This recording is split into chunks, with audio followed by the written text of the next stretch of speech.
Hola, muy buenas tardes.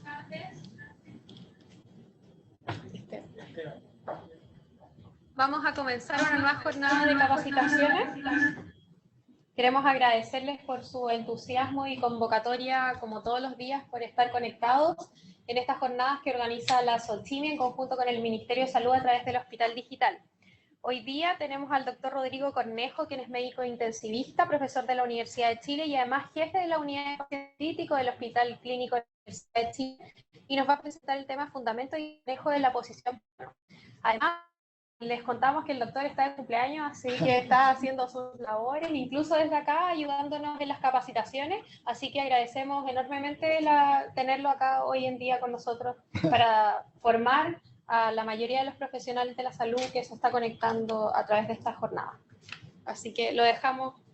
Muchas gracias, Camila. La verdad que es un privilegio y un deber ético acompañarlo y celebrar, pues celebrar el cumpleaños, pero también celebrar ya 15 años de que nosotros implementamos esta estrategia de ventilación prono, así que ojalá les sirva. He notado mucho la adrenalina que existe y también las ganas y el compromiso por salir adelante entre todos. Así que vamos con ello. Estos son pacientes reales, son pacientes italianos, y estos son los pacientes más graves. La verdad que no existe un puro tipo de paciente, y eso es lo que estamos viviendo. Falla respiratoria grave en algún escenario, donde efectivamente la gran mayoría de los pacientes tienen neumonías virales, donde predomina tanto lo que es neumonía intersticial, pero también hay consolidación en la mitad de los pacientes. Así que probablemente una pura receta no les sirva a todos, sino que tengamos que tratar de individualizar nuestras terapias, como seguramente se ha ido discutiendo todos los días. El desafío de hablar acerca de algunos mecanismos que podrían explicar la mejoría de la oxigenación en prono, cómo la ventilación en prono puede proteger del riesgo del daño inducido por la misma ventilación mecánica, algunos estudios clínicos, la experiencia local y la sugerencia. Una de las principales razones por las cuales se estima que puede mejorar la oxigenación en prono es porque efectivamente podemos mejorar la zona que está bien aireada. En esta diapositiva vemos que la zona superior, cerca del 38%, es la zona que está mejor aireada, sabiendo que abajo está la consolidación y el mayor edema. Cuando los pacientes son pronados, efectivamente aumenta de manera significativa esa zona, esa área pulmonar que ahora está bien ventilada. En este estudio vemos cómo solo el hecho de pronar a los pacientes aumenta casi medio litro el volumen de fin de expiración, que es una manera de estimar nuestro Babylon, y por lo tanto mejoramos las condiciones mecánicas sobre las cuales vamos a entregar nuestro volumen corriente con el ventilador. Interesantemente, en este estudio se muestra que después de volver a supino, los pacientes siguen manteniendo ese pulmón Babylon aireado. Nosotros también evaluamos esto y efectivamente logramos reclutamiento por posición sin incrementar los niveles de presión en el sistema. Eso es bueno porque, sobre todo en este escenario de COVID-19, sabemos que estos pulmones pueden ser no reclutadores, entonces que logremos una mejoría solo con el cambio de posición puede ser relevante. En este estudio, todos los pacientes con distrés respiratorio moderado o grave se evaluaron tanto en supino como en prono para ver efectivamente cuál era el efecto de la maniobra, y como ven, tanto con PIP5 como con PIP15 logramos ver una reducción del tejido no aireado, que esas áreas blancas en el escáner, lo que está más consolidado, y por lo tanto tenemos mejoría en la aireación. En este mismo estudio hay dos puntos que quiero recalcar. Uno, que ese volumen de tejido no aireado, el tejido que se ve blanco en el escáner, que está consolidado, que logra aireación, se ve que efectivamente, tanto de pasar de supino 5 a prono 5, hay una reducción significativa, es decir, hay efectivamente reclutamiento. Pero otra cosa muy importante, y creo que particularmente interesante de ver en el escenario que estamos enfrentando de COVID-19, es que estos pacientes, al mismo nivel de presión, sobre todo con alto PIB, hay una reducción del tejido sobreinflado o hiperinflado. Es decir, con alto PIB se incrementa siempre el volumen hiperinflado, pero ese incremento del volumen hiperinflado inducido por el PIB alto, por ejemplo, se ve reducido en prono. entonces maximizamos los efectos del PIB y minimizamos su riesgo. Ahora, es un tema discutible y lo que proponemos nosotros es fundamentalmente esto: aquellos pacientes donde predominan las imágenes en las partes inferiores del tórax, en las zonas dorsales, dependientes, son los que probablemente más van a beneficiarse del prono, más van a reclutar, van a reducir ese tejido que ustedes ven ahí en el escáner en blanco y se van a airear. Cosa que es distinta, cuando la mayoría de las imágenes están hacia la zona cercana al esternón. Ahí probablemente incluso puede aumentar el tejido no aireado, es decir, desreclutamiento. Y cuando tenemos ya un distrés muy difuso, compromiso bilateral extenso, prácticamente da lo mismo en términos de tejido no aireado si estamos en supino o en prono. Así que nuestros pacientes COVID-19 es probable que se comporten como el paciente A y B de este ejemplo. Uno de los puntos que explica por qué el solo hecho de cambiar de supino a prono mejoran 2/3 de los pacientes la oxigenación es porque mejora la perfusión. Mejora la relación ventilación-perfusión en los pacientes. Efectivamente vemos en este estudio que hace evaluación con PET-CT en conejos, vemos cómo en supino el chant, que es la relación ventilación-perfusión en la tercera línea, en negro se ve cuando está muy alterada esa relación. ¿Por qué? Porque en las zonas dependientes o dorsales tenemos precisamente la mejor perfusión, pero hay muy mala ventilación. Como ven a su derecha, los mismos conejos, pero ahora en prono, se hace mucho más homogénea tanto la perfusión como la ventilación y se reduce el chant.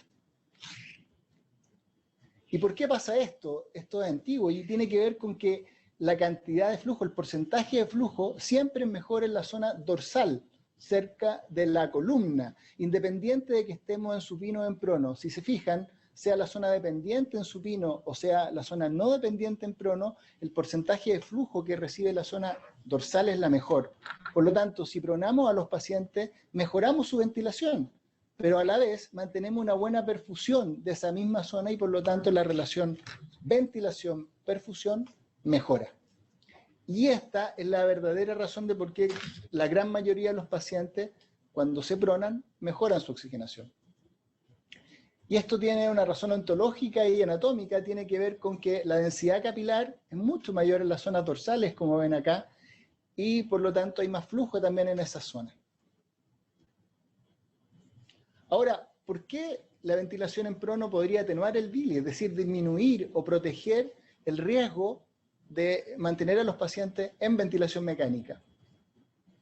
Este es un estudio antiguo de Brocaer en perros, que quiero que se fijen especialmente en supino, las zonas dorsales dependientes, un edema hemorrágico franco ahí en la letra C, en supino, y si se fijan en el score histológico hay mucho más daño en supino, en las zonas dependientes, que son las expuestas a la mayor injuria, cosa que se reduce de manera significativa cuando estos perritos con ventilación injuriosa están en prono. Es decir, hay evidencia experimental de que efectivamente esta estrategia, que es simple si la llevamos a cabo en un grupo, si nos capacitamos, logra reducir ese daño inducido por la ventilación mecánica. Ahora, ¿qué sabemos sobre lo que puede hacer el prono sobre la heterogeneidad? Si se fijan, esta enfermedad es muy heterogénea y también el prono puede tener un efecto sobre los fenómenos cíclicos. Veremos de qué estoy hablando. La principal razón por cual la ventilación en prono puede tener un impacto positivo en términos de homogeneidad tiene que ver con que la gradiente de presión pleural es mucho menor en prono respecto al supino. A su izquierda ven en un estudio experimental cómo efectivamente el margen, el gradiente que tenemos de presión pleural es mucho menor en prono, arriba, que en supino. Fíjense, entre -4 y -2 está la gradiente de presión pleural, esto en condiciones normales, no durante una injuria pulmonar o distrés, y fíjense lo que pasa en supino, la gradiente es mucho mayor. Ahora, en un modelo experimental y también clínico, se fijan que la presión pleural acá, la gradiente en supino entre la zona no dependiente y la dependiente es muy marcada, pero se reduce esa gradiente en prono. Ahora, esa gradiente que se reduce en prono en condiciones habituales, normales, es mucho más significativa cuando el paciente tiene efectivamente una injuria pulmonar, un distrés respiratorio, una neumonía, como ven a la derecha. En supino, la gradiente de la zona no dependiente a la dependiente es muy marcada y fíjense cómo en prono esa gradiente se disminuye y eso favorece que la ventilación y la distribución de los daños mecánicos se distribuya de manera más homogénea y dañe menos. Lo mismo vemos acá, pero ahora por resonancia magnética funcional. Fíjense cómo la ventilación en supino es mucho más marcada en las zonas dependientes y de nuevo la gradiente es mucho mayor que en prono, como ven abajo. Eso permite que haya una ventilación más homogénea, que se reparta la carga física. Y a su derecha ven dos gráficos. El que estoy con el mouse ahora, ven efectivamente lo mismo que les mencionó. En supino, esto en círculo blanco, fíjense cómo hay una gradiente muy distinta entre las zonas que están más cerca del esternón que las que están más lejos del esternón en términos de que hay una gradiente, una dispersión muy amplia de la ventilación. Cuestión que se homogeniza acá en cuadrados negros con la ventilación en prono. Es decir, logramos que se reparta de manera homogénea la carga ventilatoria. Ahora, en su lado mecánico, esto es muy interesante. A la derecha vemos cómo la presión transpulmonar regional, que finalmente es el principal determinante local del daño, está muy distribuido de manera muy heterogénea en supino, de nuevo con círculos blancos, con zonas que estén expuestas a una presión transpulmonar regional muy alta. En cambio, con prono, de nuevo, homogenizamos esa presión transpulmonar regional y no llegamos a esos números muy elevados que generan daño local.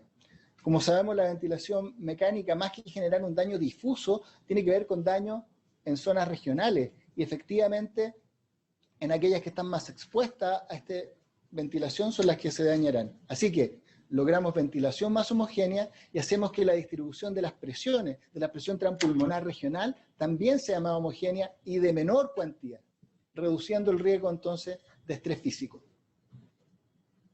Ahora, en términos de deformación, es muy importante.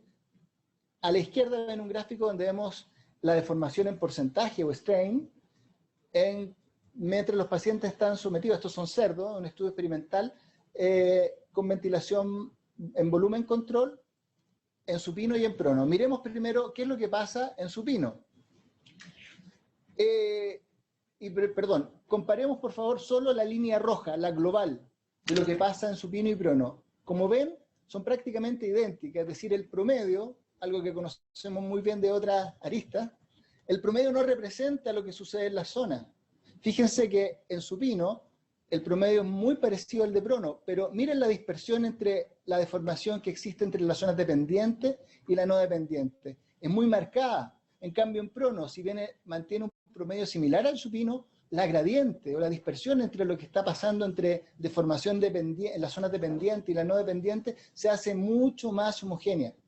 Entonces, tenemos homogenización de la ventilación, tenemos reducción de las presiones transpulmonares regionales en las zonas dependientes y además tenemos menos deformación en las zonas que están más expuestas al daño.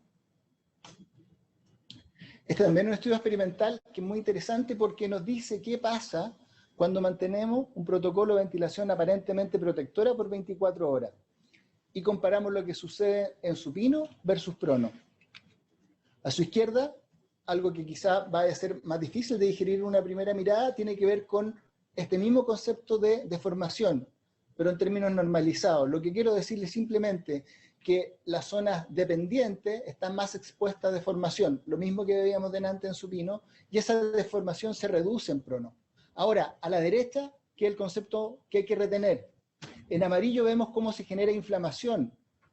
Este ahora es un PET-CT, y lo que está diciéndonos traduce de alguna manera la inflamación que se está generando en esta zona, en la zona dependiente. Fíjense, solo los mismos parámetros ventilatorios, solo cambiar de supino a prono, reduce la inflamación, que en este caso es captación de glucosa marcada en la zona dependiente, dándonos señales de que la inflamación de esa zona, solo en 24 horas de ventilación mecánica, puede reducirse por la posición. Nosotros vimos ahora estos fenómenos cíclicos. ¿Qué son los fenómenos cíclicos? durante la ventilación mecánica, cuando uno administra el volumen corriente, hay zonas del pulmón que se abren, que estaban cerraditas, colapsadas, y que se abren solo por el recibir el volumen. Como hay daño heterogéneo, hay zonas que están efectivamente colapsadas, y esa apertura y cierre, sobre todo si es cíclico, genera daño, porque se generan vectores de fuerza muy importantes entre las zonas que están abiertas y las que se van abriendo.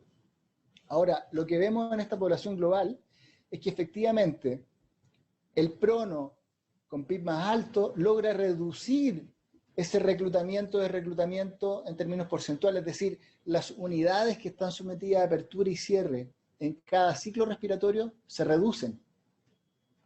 Y eso se reduce fundamentalmente a expensas de aquellos que tienen efectivamente más posibilidad de reclutar unidades. Cuando yo no tengo que reclutar, el efecto es mínimo, pero si tengo un tejido mayor, más unidades inestables, más unidades que están colapsadas y que se abren en inspiración y se cierran en expiración, el prono, sobre todo cuando uno utiliza esta estrategia combinada de prono, un poco de PIB más alto, se reduce de manera significativa ese fenómeno cíclico. Cosa que, evidentemente, si tengo menos tejido inestable, menos colapso, se hace mucho menos importante. La otra mirada que creo que, de nuevo, recalco, es muy importante para los pacientes COVID-19, tiene que ver con esta hiperinflación inspiratoria, es decir, hay unidades que llegan a sobreextenderse, hiperinflarse al final de la inspiración, y esas generan daño. En la población global, ese hiperinflación inspiratoria que inducen los mayores niveles de PIB son reducidos significativamente con el prono. Y esto es más importante aún porque eso es independiente de si el paciente tiene un mayor potencial de reclutamiento o menor potencial de reclutamiento. Si tengo más unidades inestables o no las tengo. Es decir, si estoy, por ejemplo, poniendo un PIB alto o bajo, siempre voy a estar protegiendo a mi paciente más de esta hiperinsuflación inspiratoria en cada ciclo respiratorio, teniendo al paciente en decúbito prono. Acá ven el efecto. Fíjense en el escáner, esto es un CIN-ST, en una parte del tórax. Fíjense cómo con prono, al mismo nivel de presión, tenemos más pulmón aireado, está más negrito el pulmón. Y por otro lado, tenemos menos fenómenos cíclicos. Fíjense que hay unidades que se abren y por lo tanto se ponen negritas en inspiración, que se cierran en expiración. Eso es lo que es el reclutamiento cíclico. Y cercano acá al corazón, en esta zona alta, son las zonas que llegan a la hiperinflación inspiratoria, cosa que no encontramos a la derecha en los pacientes en decúbito prono. Es decir, repaso, más homogeneización de la ventilación, reduzco las presiones transpulmonares regionales y sobre todo la homogenizo a lo largo del pulmón, reduzco la gradiente de deformación entre las zonas no dependientes y las dependientes, logro reducir el desreclutamiento que se genera en cada ciclo respiratorio, tendencia al colapso, y reduzco la hiperinsuflación inspiratoria cuando los pacientes están en decúbito prono. ¿Qué pasa con la evidencia clínica? Después de muchos estudios, en particular el primero de Gattinoni, fue importante ver qué pasaba con estos análisis post-hoc, con todos los bemoles que siempre tiene eso, pero nos dan señales que a lo mejor teníamos que seguir investigando, particularmente en el grupo que era más hipoxémico. Fíjense la diferencia en términos de mortalidad en los pacientes que efectivamente tenían más hipoxemia. Ahí el impacto de la posición prono era más significativa. Nosotros, como les decía, cumplimos 15 años haciendo esta maniobra y cuando nos demoramos como 2 años en poder publicar este primer artículo, proponíamos efectivamente en aquellos pacientes que tenían distrés con PAFI bajo 100 o IOX más de 15 y no tenían contraindicaciones, efectivamente pronarlo y mantener al menos 2 o 3 días al paciente en ventilación en prono hasta que las condiciones mecánicas podían ser mejoradas. Este fue un estudio de factibilidad y por lo menos vimos que era una maniobra segura. Ya después con H1N1 tuvimos la oportunidad de una aplicación sistemática de muchas cosas que habló ayer Alejandro y otras que estoy hablando hoy respecto de cómo estandarizar el manejo y llegar en los casos más graves a la ventilación en prono. Y efectivamente que hay una casuística de casi 50 pacientes, de los cuales la mitad estuvieron en ventilación mecánica y 12 de ellos en prono. Y como ven, la relación PO2-FiO2, que es una muy conocida para todos nosotros. Fíjense, los pacientes tenían antes del prono 80 de PAFI, eso es muy bajo. El IOX era del orden de 30 casi, y los pacientes se mantuvieron mucho tiempo en esta maniobra de manera segura. Como ven, con el pasar de las horas en decúbito prono logramos ir mejorando la situación ventilatoria.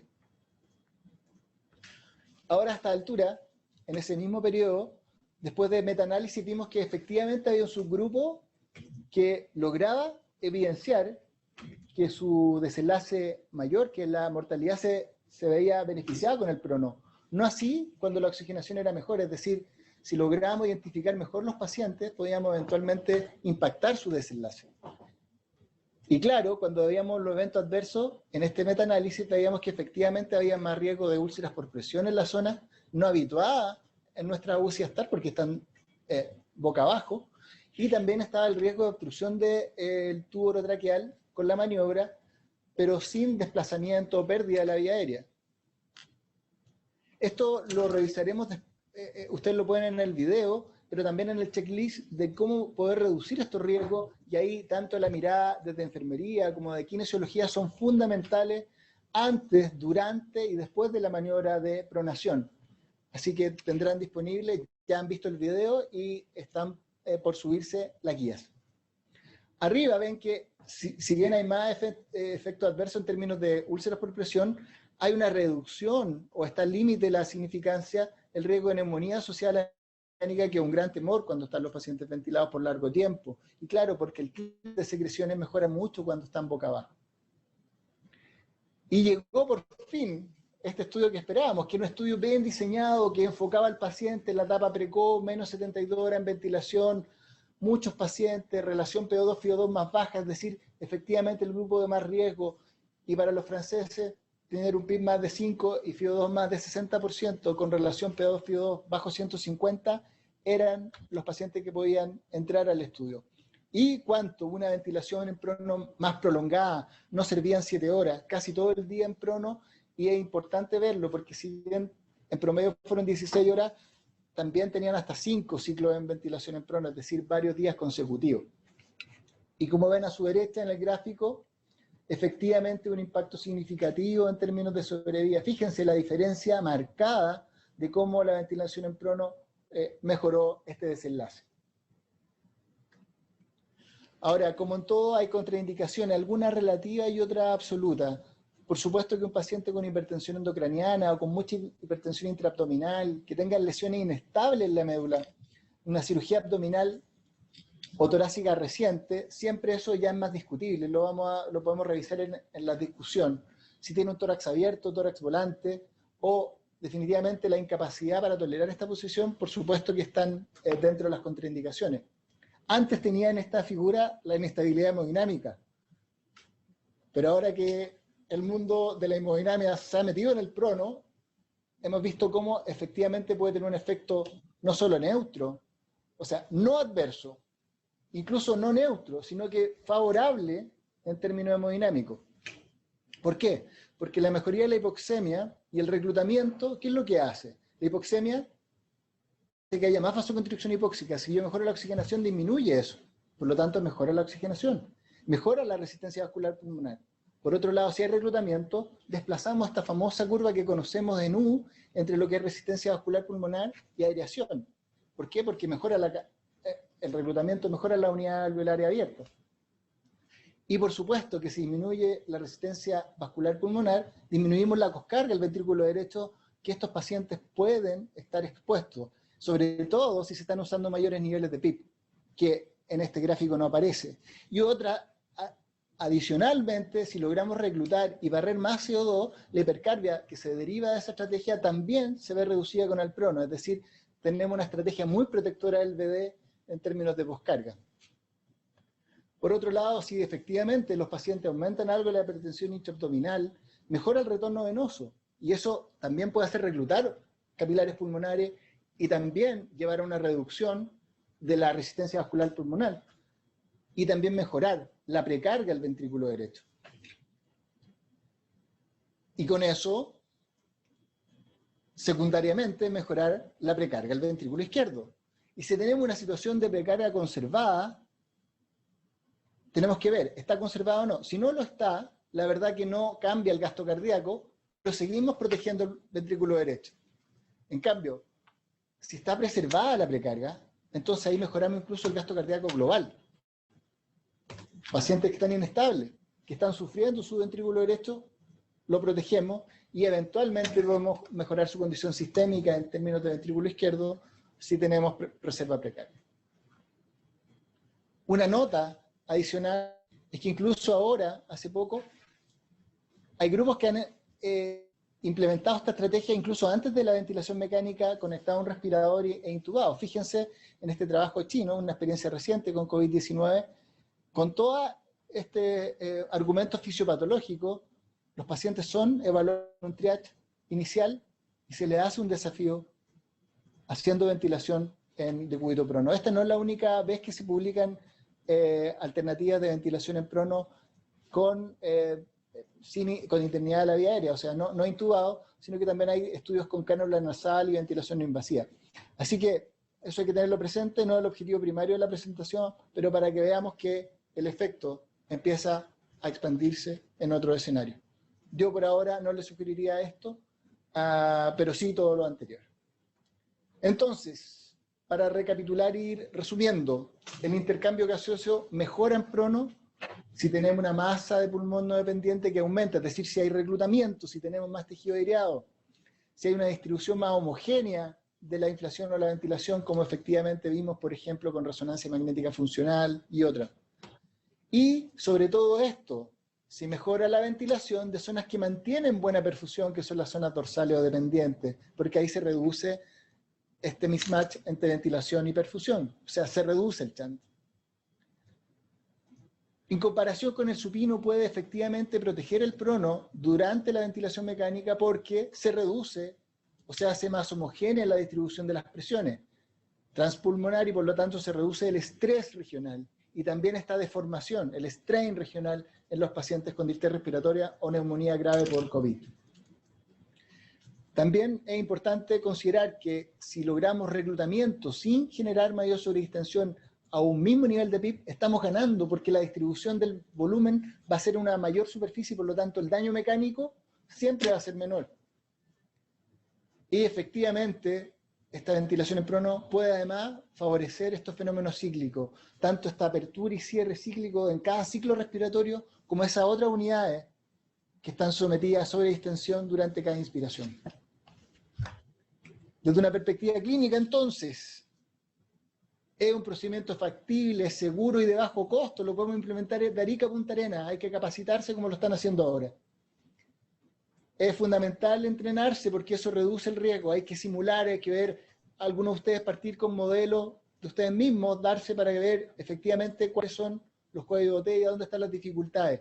Pueden hacerlo al lado del video que van a tener disponible y con el checklist, de manera de ir revisando punto por punto antes de que les toque el primer paciente. Las complicaciones son claramente menores y rápidamente reversibles, y si bien aumenta algo la incidencia de úlceras por presión y la obstrucción del tubo traqueal, no pierden la vía aérea y eventualmente reducen el riesgo de neumonía asociada a la ventilación mecánica, que es muy importante porque estos pacientes en promedio están durando 2 o 3 semanas. Por ahora aquí dice PAFI 100, pero en realidad 150, particularmente en este escenario. Con estos 15 años de ventilación en prono, sobre todo extendida, las sugerencias son estas. ¿A quiénes lo hacemos? A los pacientes que tienen PAFI bajo 150. Distrés o neumonía grave. ¿Cuándo? En la fase precoz, es decir, ojalá en las primeras 72 horas de ventilación mecánica tenemos mejor chance de que los beneficios sobrepasen los potenciales riesgos. ¿Cuánto? Este es un tema de discutir. Para el estudio de Gran, el francés eran casi 20 horas al día.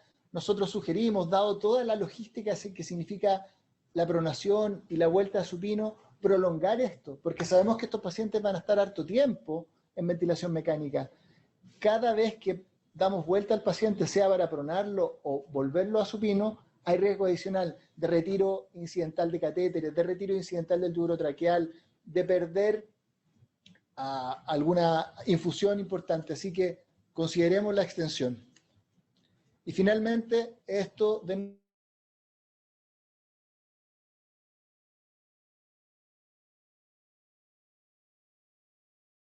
Esto es lo que van a tener ustedes y es lo que sugeremos. Entonces, si el paciente tiene una histeria de neumonía grave por COVID-19, tiene una PAFI bajo 150 y no hay contraindicaciones, hay que pronarlo. Hay que pronarlo, mantener la ventilación protectora, mantener el bloqueo neuromuscular y ajuste del PIB. Ojalá el mínimo necesario. Si yo muchas veces no había visto de acuerdo a dos profesores como Gattinoni y Amato, que hoy se unen para decir que no usemos excesivos niveles de PIB, porque estos pacientes por mucho tiempo van a estar sometidos a riesgo y vamos a dañarle potencialmente el ventrículo derecho o dañar potencialmente el pulmón más aireado. Ahora, aclaración, probablemente un nivel de PIB alto para el profesor Gattinoni distinto de para el profesor Amato. La sugerencia, como lo van a ver en el checklist, es cambios de posición cada 2 horas. No se nos pueden escalar estos pacientes, cada 2 o 3 horas máximo. ¿Y por cuánto tiempo la ventilación en prono? 2 o 3 días consecutivos. Ese es el acuerdo, incluso preacuerdo con Dr. Brun. Así que creo que podemos confiar en esa sugerencia. Y si retornan al paciente supino, ojo, igual número de operadores, el video es bien ejemplificador, 5, al menos 5, 2 por lado más el que está a cargo del tubo orotraqueal. Tener los mismos cuidados de cuando van a pronar que cuando van a volver a supino, porque los riesgos son idénticos. Y mantener en supino de nuevo, ventilación protectora, efectivamente volver a ver el nivel de PIB, medir la vía por si el paciente, cómo está, y reevaluar la mecánica del paciente. Muchas gracias y vamos que se puede. Perfecto. Perfecto. Vamos a hacer la ronda de preguntas. Vamos a acercar con Carlos para poder ¿Se entendió? hacerlas. Sí, perfecto.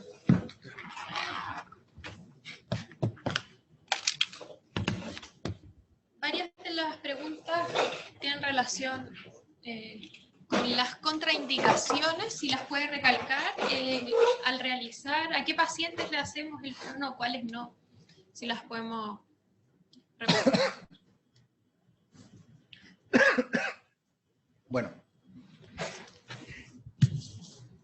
estas contraindicaciones, la mayor cantidad de ellas tienen que ver con criterios clínicos. La verdad que no hay un estudio dirigido si efectivamente los pacientes pronados para tener más complicaciones derivadas de esto, pero obviamente que si el paciente tiene una hipertensión endocraniana y sobre todo no tenemos neuromonitoreo ad hoc, es un paciente que no deberíamos pronar. Nosotros tenemos publicado un par de pacientes donde con multimonitoreo neurológico han logrado estar seguros con prono, pero uno tiene que estar muy encima y tiene que estar con mucha tecnología adicional y no parece ser un buen escenario, menos en contexto de una pandemia donde probablemente vamos a tener una demanda asistencial enorme. Así que en particular para este escenario, no pronar a ningún paciente con hipertensión endocraniana. La hipertensión intraabdominal también es un tema que es relativo en términos de que si tenemos buen monitoreo de la PIA, de la presión intraabdominal, podemos efectivamente ver qué pasa con estos pacientes. Todos los pacientes pueden subir un poco. Nosotros hemos medido de manera sistemática, les puedo decir que entre 2 y 5 milímetros de mercurio en promedio, pero eso no necesariamente significa impacto en perfusión de órganos o en conflicto y que lleguemos a un compartimental del abdomen. Pero tenemos que estar de nuevo encima, es decir, sobre todo si el paciente tuvo una cirugía reciente, si hay una pancreatitis, si hay hipertensión intraabdominal de difícil control, ese paciente no se puede pronar. Pero si estamos en otra condición, bueno, podemos evaluarlo y efectivamente, si hay buen monitoreo, salir adelante. No hay duda que lesión inestable de la médula de ninguna manera pronar y cirugía abdominal o torácica reciente son cosas que se pueden discutir en el caso a caso.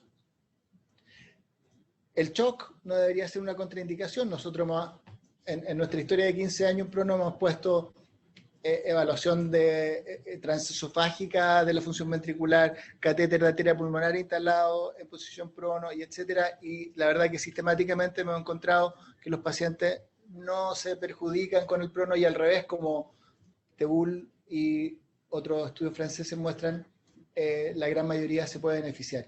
Antoine Biel-Arbaron antes con el estudio sistemático de ecografía transesofágica mostraba los mismos resultados.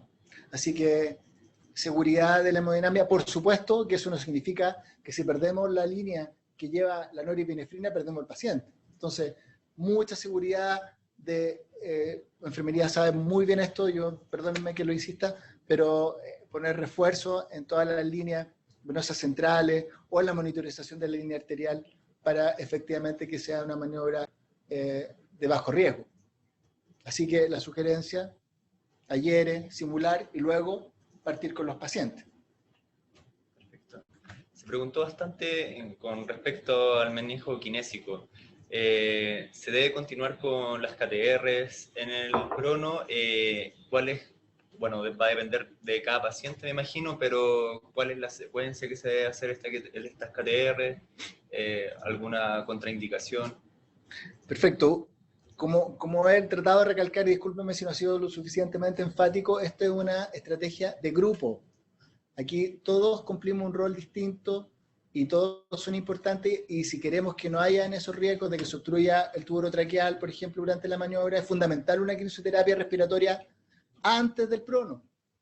Luego, inmediatamente después de la maniobra, y una vez que el paciente empieza a hacer el clearing de secreciones, volver a hacer otra. Se mantienen y es seguro hacerla. Hay una discusión entre los expertos ahí, y los kinesiólogos podemos conversar con ellos respecto de hacia dónde se hacen las presiones del tórax. Independiente de eso, el efecto es que es posible, se tiene que repetir y hay que estar muy atento para que ese tubo orotraqueal permanezca con vía aérea permeable. Así que eso es clarísimo. Perfecto. Nos preguntan en lo más práctico, ¿cuántas horas iniciales quizás el prono y cuándo nos damos cuenta que debemos supinar al paciente y por cuánto tiempo permitimos esa supinación en el fondo para saber que no estamos fallando y debemos volver al prono? Perfecto, yo creo que ahí la sugerencia es 72 horas en esta pandemia, por esta situación y sabiendo, como todos ustedes saben, tenemos contacto directo con lo que está pasando con los pacientes en Italia, en España, ahora en Nueva York, porque es distinto a lo que hemos visto. Son pacientes que están 2 o 3 semanas en ventilación mecánica, en promedio, los graves. Entonces, lo que no podemos hacer es dañar. La ventilación en prono va a permitir una ventana de tiempo para que el proceso inflamatorio se vaya recuperando. La maniobra en sí no es la que va a toda la etiopatogenia de la enfermedad, por supuesto. Nos da tiempo, nos da espacio, mientras en esa pelea que existe al interior del paciente se va logrando estabilización. Entonces lo que no podemos hacer es dañar. Entonces, como esto es prolongado y de largo aliento, y sobre todo estos pacientes tienen mucha hipoxemia y tienen riesgo de inducirse daño por los niveles mayores de PIB, mejor mantenerlos pronados porque vamos a requerir menos PIB, van a estar mejor oxigenados y la situación cardiorrespiratoria va a ser más estable. Ahí puede evaluarse y hacer un triage. ¿Por qué ponemos el IOX, que es el índice de oxigenación? Porque de alguna manera nos dice cuál es el costo en términos de fracción inspirada de oxígeno y de presión media de la vía aérea para lograr un nivel de PO2. Entonces, si yo todavía tengo que poner mucho PIB o todavía tengo que poner mucha fracción inspirada de oxígeno, quiere decir que todavía el paciente no está en una condición de tanta seguridad. Eso lo conocemos del mundo pediátrico, que siempre ha ocupado ese índice, y a nosotros, por lo menos a nuestro grupo, nos parece muy interesante porque estos pacientes, si yo lo vuelvo supino y estaba con PIB de 8 o 10 y requiere 16, entonces sabemos que va a estar más expuesto a los riesgos derivados de mayores niveles de presión, por ejemplo. ¿Ya? Perdón, un último punto que no dije. Más de 1000 pacientes en esta pandemia han sido pronados. 1000 pacientes, o sea, un número que no habíamos tenido. Más o menos con respecto a lo mismo, preguntan, todos los estudios realizados, tanto en animales como en humanos, ¿siempre ha sido con PAFIs menor a 150? ¿Es un requerimiento siempre como para empezar la posición prono o se especifica otro requerimiento de PAFI? Y si fue realizado en otros casos también. Sí. La verdad es que la sugerencia por ahora es que sea PAFI bajo 150. Y eso son, finalmente, porque tenemos los estudios, la mejor evidencia disponible viene con esos niveles de oxigenación, que es el estudio francés, y porque los metaanálisis no han logrado verse mejoría en los grupos con mejor oxigenación. Y ahí tiene que ver otra cosa, que es todo lo que adicional a la a la ventilación en prono hay que incorporar durante la maniobra, porque estos pacientes están con sedación más profunda, con relajo muscular, y ahí el costo de las coestrategias de la maniobra pueden hacer que se desbalancee el efecto positivo de la ventilación en prono. Entonces, donde no hay duda que vamos a tener maximizar los beneficios y minimizar los riesgos, son los pacientes que efectivamente están más hipoxémicos, o aquellos pacientes que están teniendo mayores costos con niveles mayores de presión. También podría significar que un paciente, para tener una PAFI mayor de 150, 170, por ejemplo, estoy con PIB de 18 permanente, y ya estoy evidenciando que tiene riesgos, también es una estrategia, digamos, una indicación alternativa de la ventilación en prono. Lo mismo si tengo disfunción de ventrículo derecho. Hay pacientes que debutan y llegan al servicio de urgencia con disfunción de ventrículo derecho. Esos pacientes sabemos que para poderlos rescatar de la hipoxemia va a ser más difícil, y eso le podríamos hacer un desafío o una evaluación con ventilación en prono de entrada. Salvo esas dos excepciones, riesgo del PIB más alto, disfunción de ventrículo derecho por col pulmonales agudo, deberíamos quedarnos con una PAFI del orden de 150 o menos como una vía de acceso a la ventilación en prono. Doctor, la verdad es que hay varias preguntas que quizás tienen relación con el tema más puntual de la técnica en sí, que estamos haciéndole sugerencias a la SOCHIMI que podamos incorporar una clase de los cuidados más de enfermería que requiere esta técnica. Sin embargo, si nos puede ayudar con algunas, como por ejemplo, el número de personas necesario o recomendable para realizar la maniobra, los cambios de posición, si deben hacerse o no, y lo otro es básicamente respecto a lo mismo, el manejo, por ejemplo, de la monitorización de los pacientes, y en eso hay muchas preguntas con respecto a la técnica, por ejemplo, de RCP en un paciente pronado. Perfecto. Ya, pues agradezco las preguntas. No quise interrumpirle, digamos, sobrepasar a la otra área, porque hicimos un video que creo que es muy ilustrativo, donde después de mostrarle la maniobra, y yo haciendo una voz en off mientras se hacía, después tenemos la mirada de cuando se indica, que la decía yo, después estaba Daniel Arellano, kinesiólogo, que decía todas las medidas que hay que hacer antes, durante y después del prono desde el punto de vista kinesiológico. Finalmente Nicole, enfermera, nos decía todo el checklist que tenemos que hacer para que esta maniobra sea segura. De manera que, por favor, revisen el video, no es muy largo, está bien editado, creo yo, es una simulación, así que no van a pedirnos todos los elementos de protección personal. Hoy día que escasean, mi decisión fue no ocuparlo, pero sí es muy ilustrativo de eso.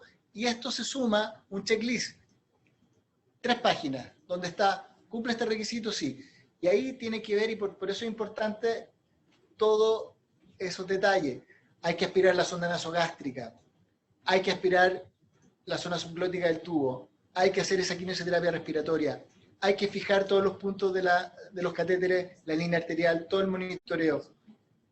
Tenemos que, dependiendo de las condiciones, o ponemos parte de hidrocoloides, o ponemos los nuevos sprays que están para las zonas que van a estar expuestas a la presión, entonces para reducir los riesgos de úlceras por presión.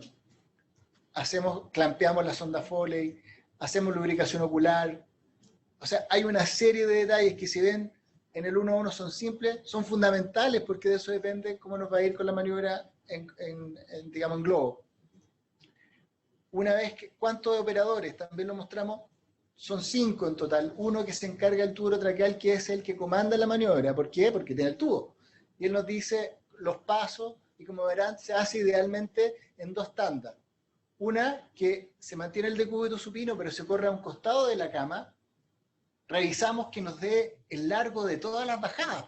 Todas las pleboclisis tienen que ser suficientes, porque lo que no puede pasar es que quede tirante una, se le caiga la bomba de infusión al paciente en la cabeza y terminamos con un trauma encefalocraniano. Algo que parece tan simple es de los detalles que se nos van. Por eso el checklist: revisar la bajada, revisar la monitorización, revisar los electrodos. Se los vamos a tener que sacar, porque si no van a hacer úlceras si lo mantenemos en el tórax. Se sacan del tórax y se ponen en la espalda. Y se hacen 2 tandas, entonces el paciente en decúbito supino a un costado de la cama, y luego se gira. Se puede girar en 2 tiempos, hasta la mitad, y terminar, o bien de una vez.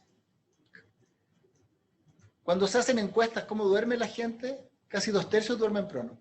Entonces no es nada del otro mundo. Lo que pasa es que nos enseñaron que los pacientes en ventilación mecánica se ventilaban en posición supina. Pero podríamos cambiar esa premisa. Así que Si partimos con pacientes más simples y sobre todo simulando con algunos de ustedes que sirva de modelo, creo que van a ir entendiendo cuáles son los detalles de la maniobra en sí. Disculpen si he sido muy técnico con las otras cosas, pero es importante saber desde dónde nace esto que vamos a hacer, porque demanda, por supuesto, cierto estrés y hay que convocar gente. Entonces, sepamos que lo estamos haciendo porque el beneficio para nuestro paciente es importante. Y una vez que logren cierto dinamismo con la estrategia, van a ver que esto fluye y como les contamos, nosotros llevamos 15 años en esto y todo el equipo, al revés de bajar la tensión, va poniendo más cosas en el checklist que ellos mismos detectan. Así que cada miembro del equipo es fundamental porque probablemente a nosotros se nos van a pasar algunos detalles que a ellos, enfermería o kinesiología, pueden verlo cuando están haciendo la cosa. Preguntaron bastante también sobre, bueno, en el contexto también del paciente COVID, cada cuánto se le deberían realizar exámenes y cuáles son los exámenes de este paciente en prono que se le deberían realizar. Y lo otro es, viendo todo lo positivo que tiene el prono, ¿cuál sería la diferencia de no ventilar a todos los pacientes en prono versus supino? Bueno, hasta ahora tiene que ver porque no es tan simple y los pacientes, sobre todo cuando ya no están haciendo una ventilación controlada, sedado muy profundo, claro que se pueden desplazar el tubo. Los pacientes se mueven y si están boca abajo, efectivamente hay un riesgo mayor. O pueden tener lesiones oculares. O sea, el prono tiene una serie de beneficios, sin duda, pero tiene, para que reducir los riesgos, hay que estar muy encima y por eso ese escenario de paciente viene identificado para maximizar sus beneficios. Si el paciente no está sedado profundo o relajado, ya la situación se hace mucho más compleja. Si bien hay escenarios, incluso en ventilación espontánea, sin tubo, etcétera, yo creo que eso es más bien anecdótico por ahora y para transmitir una cosa más concreta, solo en ese escenario que deberíamos poner al paciente. Respecto, es bueno tener alguna estrategia en general, pero creo que ahora en particular por la demanda asistencial que vamos a tener, que estos pacientes no deberíamos llenarlos de examen todo el día. Tenemos que ahorrar, no solo por recursos, sino porque le sacamos un montón de sangre, y si no hay un cambio significativo en el paciente, no creo que más allá de 2 veces al día, algunas cosas relacionadas con la oxigenación y lo que está pasando en el ventilador, es importante. Otra cosa es que lo vamos a hacer en la tanda de exámenes, respecto, va a depender si hay o no compromiso de otro órgano, si hay compromiso cardiovascular, hepático, renal, porque ahí ya comanda otra... son otras las premisas que llegan a ser importantes para la definición.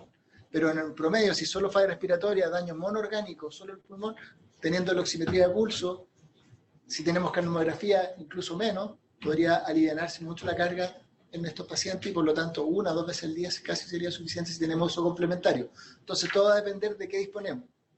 Pero pongámonos como una premisa, tratar de reducir la toma excesiva de examen en estos pacientes. ¿Por qué? Porque además vamos a tener demandado al equipo. Pues enfermería vamos a tener que tenerla al lado más que estar tomando exámenes de cada rato. Doctor, en el contexto de COVID-19 también, nos preguntan, como tipo casos clínicos, si un paciente llega con una falla respiratoria importante, donde las maniobras de reclutamiento no han sido suficientes y el paciente no logra una estabilidad, ¿en cuántas horas determino que es precoz o tardío iniciar el prono en este tipo de pacientes? A ver, 2 cosas importantes. Maniobra de reclutamiento en este escenario están en discusión, quizá una mini maniobra de reclutamiento sugería Marcelo Amato hace poco en una presentación que hace a Brasil, porque Brasil, ustedes verán cómo van esos números, y entonces a lo mejor no hacer maniobra de reclutamiento y a lo mejor partir de PIB 20 y hacerlo decremental igual que como lo hacía antes. Saber, ahí en volumen control, PIB 20, e ir bajando rápidamente. Él decía de a 4 centímetros de agua, yo creo que 2 o 3 centímetros de agua, y efectivamente ver el punto de mejor distensibilidad y mecánica respiratoria, en vez de pasar por una gran maniobra de reclutamiento, sobre todo en estos pacientes que tienen neumonía más difusa, donde el tejido no aireado no es tan importante. Claro, si nosotros vemos que hay reducción del volumen pulmonar aireado, que hay harto tejido blanquito en el escáner, o sea, que potencialmente ya hay tejido pulmonar que sea reclutable, ese otro escenario probablemente algunos de nuestros pacientes también van a cumplir ese criterio, pero en globo, en promedio, si la neumonía es difusa, no hay mucho tejido no aireado, no hay tanto colapso, mejor no pasar por esa gran maniobra de reclutamiento, hacer una mini titulación del PIB decremental y ahí titular el PIB. Luego, si ese paciente en particular no vemos que tiene beneficio, tenemos que ver la logística interna. Tenemos capacidad instalada en el servicio de urgencia. Nosotros en H1N1 partíamos con algunos pacientes que estaban muy graves, incluso pronándose en el servicio de urgencia y se trasladan en prono. Pero hay una, digamos que se va adquiriendo una forma de hacer las cosas que permea a los otros servicios. Entonces, y por lo tanto se explica que nosotros vayamos escáner en prono, que vayamos a pabellón en prono, que se tomen biopsias, porque hay otra cosa, ya hay camino recorrido. Yo creo que ahora, si no lo hemos hecho antes, mejor llevarlo a un lugar que sea más seguro. Es lo mismo que dice el anestesista cuando va a someter al paciente al pabellón. Tráiganmelo acá, voy a tener las mejores condiciones para poder hacer algunas cosas. Nosotros creemos que al comienzo es mejor así.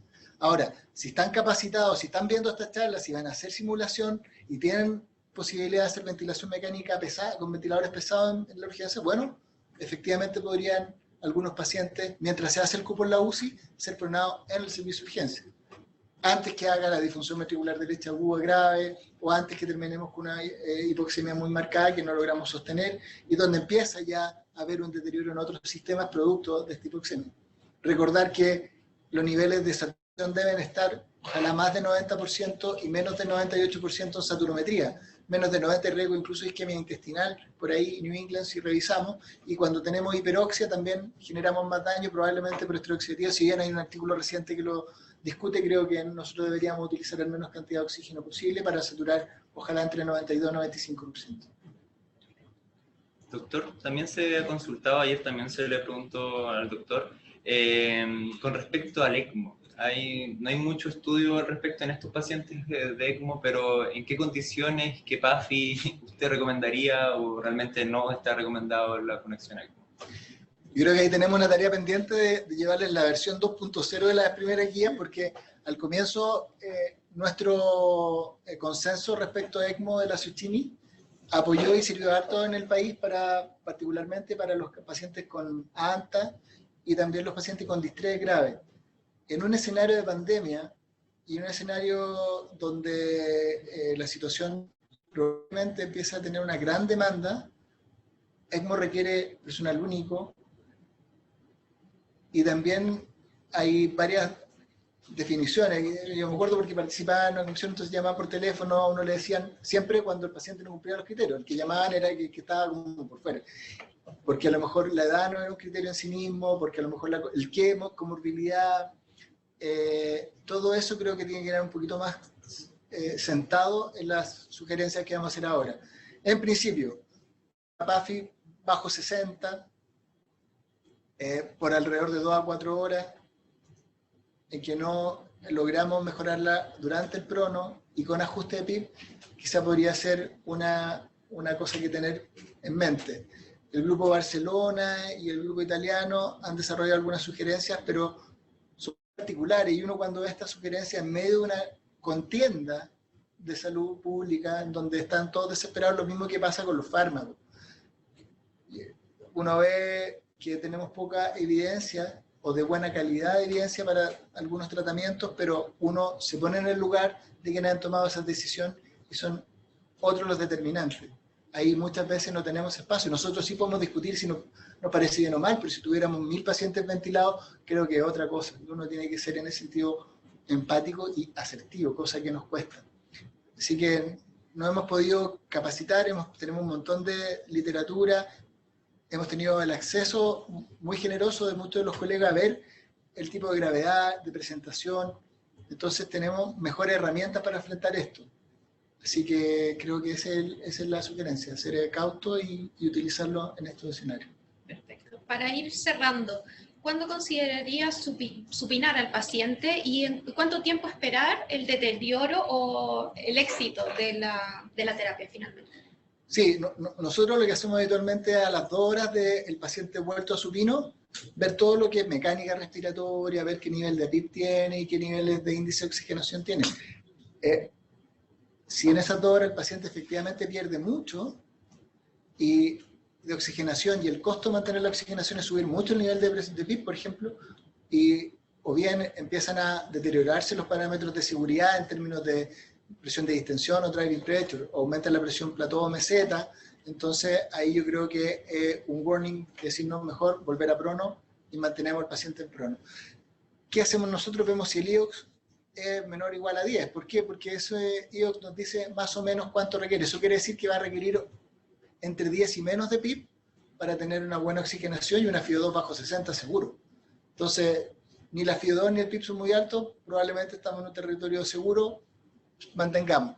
Si eso no es así, no creo mucho yo en las indicaciones pragmáticas, sabiendo la variabilidad que existe entre los pacientes, que una dosis idéntica para cada paciente sea lo que haya que hacer, es decir, como se hacía con Guerin, o 16, o 20, o 7 horas, ¿por qué? Si los pacientes responden distinto. Otra cosa que siempre preguntan y creo que es importante recalcar es, oiga, pero si no mejora la oxigenación, ¿por qué lo mantengo en prono? Solo 2/3 de los pacientes mejoran la oxigenación, pero otros no. Y otra cosa, cuando uno ve los estudios clínicos aleatorizados, se fija que recién a las 4 horas se separan los grupos de oxigenación. No como antes decíamos, respondedores precoces, a los 45, 60 minutos. Yo creo que no. Primero, la oxigenación mejora, pero de manera sistemática después de 4 horas. Ahí se separa supino versus prono.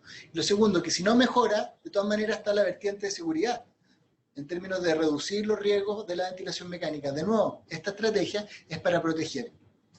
Esta estrategia no va a la etiopatogenia de la enfermedad, pero sí sabemos que si tenemos una falla respiratoria grave, el paciente puede morir. Entonces, esto nos da tiempo. La terapia de soporte que nos da tiempo. Eso. Perfecto. Queremos darle muchas gracias por haber participado el día de hoy en la jornada. No sé si quiere dar algunas palabras como generales o a los profesionales que están conectados y alguna sugerencia general.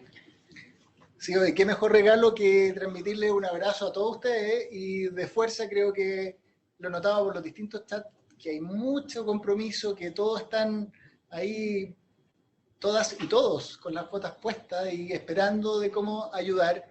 Creo que también hay harta generosidad entre los grupos. Todos estamos disponibles para lo que se necesite y yo sé que ustedes están disponibles también si nosotros necesitamos algo.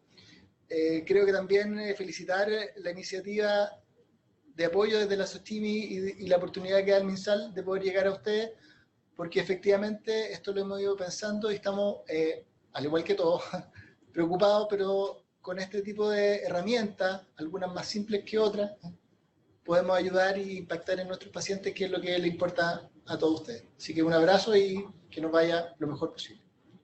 Muy bien, queremos invitarlos a todos a participar en la jornada de mañana. A las 12 estará el enfermero Cristian Cáceres de la posta central con el tema de elementos de protección personal y además de la limpieza de superficie, que la verdad consideramos que es un manejo como muy prolijo, o sea, que hay que tener en esta situación. Fundamental, fundamental. Sí. Estaremos. Y además desde mañana vamos a proporcionar una encuesta a través de los chats, que es de la Sociedad de Medicina Intensiva. No es la misma que enviamos el día de hoy, que es un poco más completa para hacer un diagnóstico educacional de la población a la que estamos llegando hoy en día. Y así podemos también definir las temáticas de los próximos días o de las próximas jornadas y también hasta cuándo vamos a seguir haciendo estas capacitaciones en pro de las necesidades que ustedes nos vayan haciendo saber a través de esta encuesta, que desde mañana vamos a disponibilizarla desde la primera presentación hasta la última que damos en la tarde. Así que todos muy cordialmente invitados a participar y muchas gracias de nuevo, doctor Rodrigo, por esta presentación. Gracias a usted. Okay, muchas gracias. Adiós.